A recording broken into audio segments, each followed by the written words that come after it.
یکی از ساختارهای مهمی که در زبان انگلیسی وجود داره ساختارهایی است که درش یه بند موصولی ما داریم که این بند موصولی میتونه حاوی توضیحات اضافه‌ای باشه که بشه ازش صرف نظر کرد در جمله. ولی خب برای موقعی که میخواید صحبت بکنید یا بنویسید این بند موصولی رو ممکنه به عنوان توضیحات اضافه ازش استفاده کنید. امروز درباره in which فقط میخوام صحبت کنم منحصرا. این که یه حرف اضافه است و which به عنوان ضمیر موصولی. وقتی که حرف اضافه قبل از این ضمیر موصولی میاد به صورت که در آن ترجمه میشه. کلاً ضمایر موصولی که ترجمه میشن در زبان فارسی. امروز مشخصاً درباره in which بخوایم صحبت کنیم میشه که در آن. حالا میخوایم ساختاری که این میتونه در جمله قرار بگیره رو باز کنیم. میخوام اول جمله یه اسم بذارم یا گروه اسمی. اسم باشه خب خیلی ساده تره.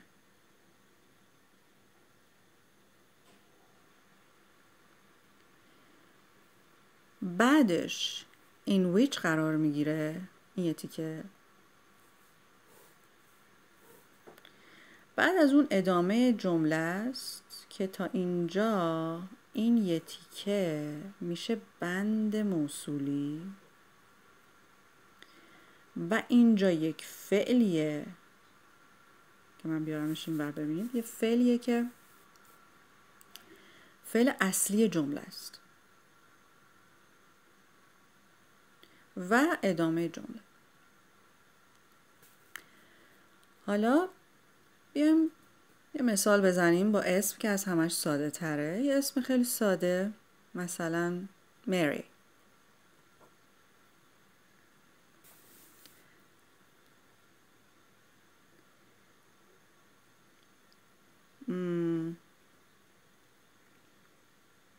شاید جمله خنده‌داری هم بشه ولی امتحانش میکنیم.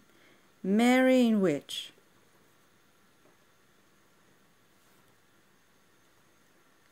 خب این تا اینجا میشه مری که در آن.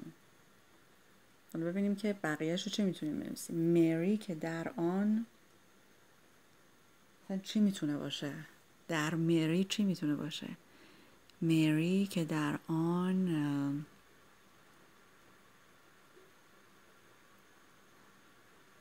نه اینجا بد میشه. چی بنویسیم به جای مری؟ یه اسم دیگه بنویسیم. مثلا بنویسیم Mary's back. خب Mary's back. کیف مری. In which که در آن. حالا اینجا ادامه جمله رو که در آن I found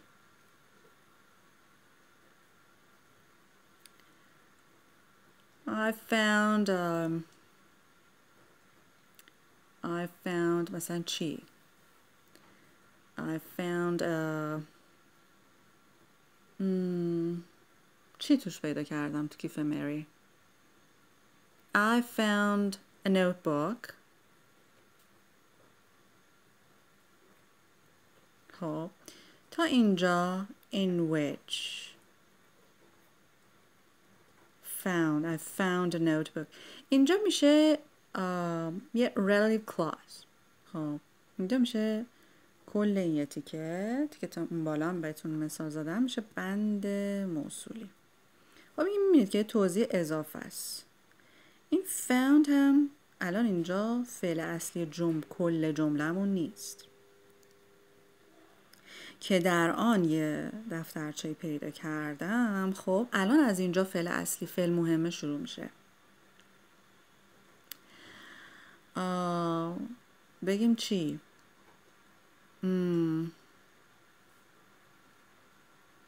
مثلا کیف مری که یه دفترچه توش پیدا کردم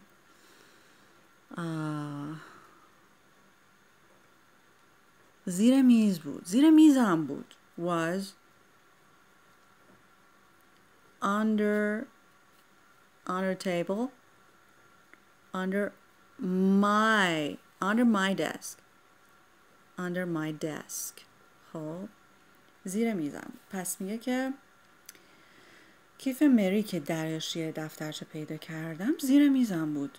Was under my desk. ببین چیزی که مهمه اینه که این کیف زیر میزم بوده. چرا کیف مری زیر میز من بوده؟ خب پس این دیگه توضیح اضافه.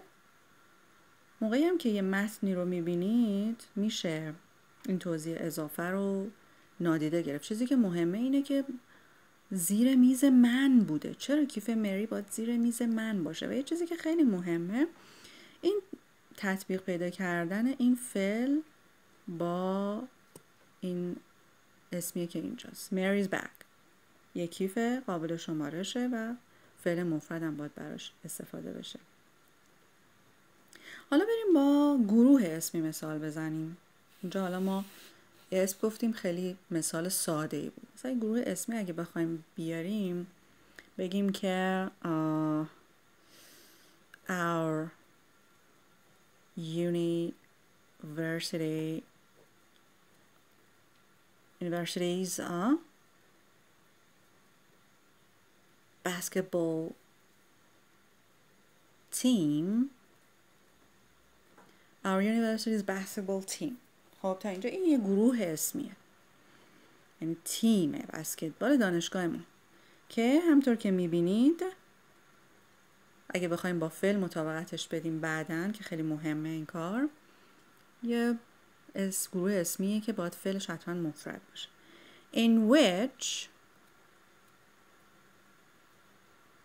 تیم بسکتبال دانشگاه ما که در آن I play.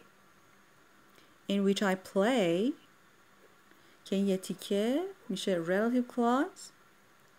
خب relative clause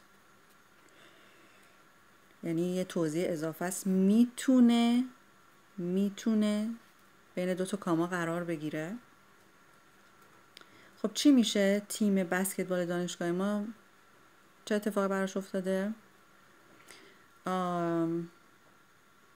مثلا میخواد بره المپیک.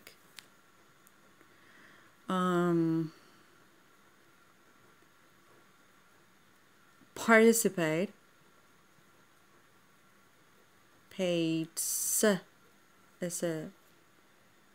این تیم رو باید داشته باشه، سوم شخص مفرد. participates in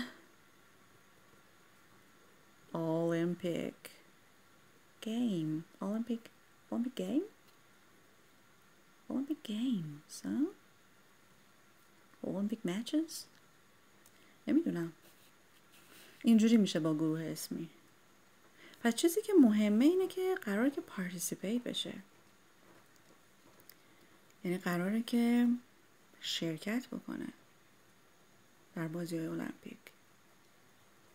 حالا in which I play که منم توش بازی میکنم که معلوم نیستش که حالا من توش بازی میکنم منم قراره برم، یا اینکه من توش بازی میکنم ولی قرار نیست منم باشون برم. بنابراین وقتی که شما بدونید که in which چجوری در ساختار جمله قرار میگیره و چه ساختاری باهاش ساخته میشه، به محضی که یه چیزی به ذهنتون میاد که در